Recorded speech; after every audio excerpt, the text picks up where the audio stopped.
پێم وایە زۆریش ماوە یەکێتی بیکە.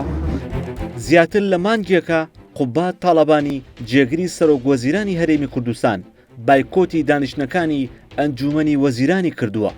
بە گوێرەی زانیاریەکانی زووم تاوەکو پارتی دیموکراتی کوردستان نێتە سەرخەت قوبات تاڵەبانی ناگەڕێتەوە کۆبوونەوەکان و بایکۆتەکەی درێژە پێدەدات.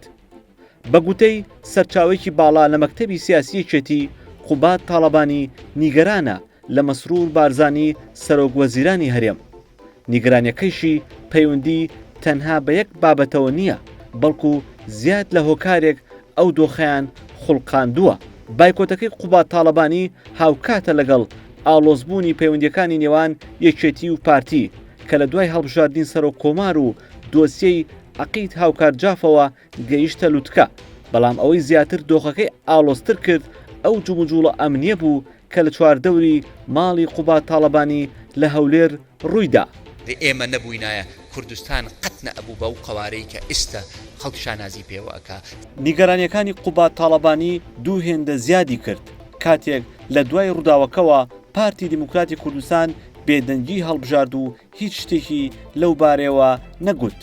سەرچاوەکەی زووم کە بەرپرسێکی باڵای یەکێتیە بەسەر سوڕمانەوە دەڵێت چۆن دەبێت هێزێکی ئەمنی بچنە نزیک ماڵی جێگری سەرۆکوەزیران، لەوەش زیاتر پاژمانگێک نە سەرۆکوەزیران و نەوەزیری ناوخۆ تەنانەت پارێزگاری هەولێریش نەچوونەتە سەرخەت و بەدەم کێشەکەوە نەچوون.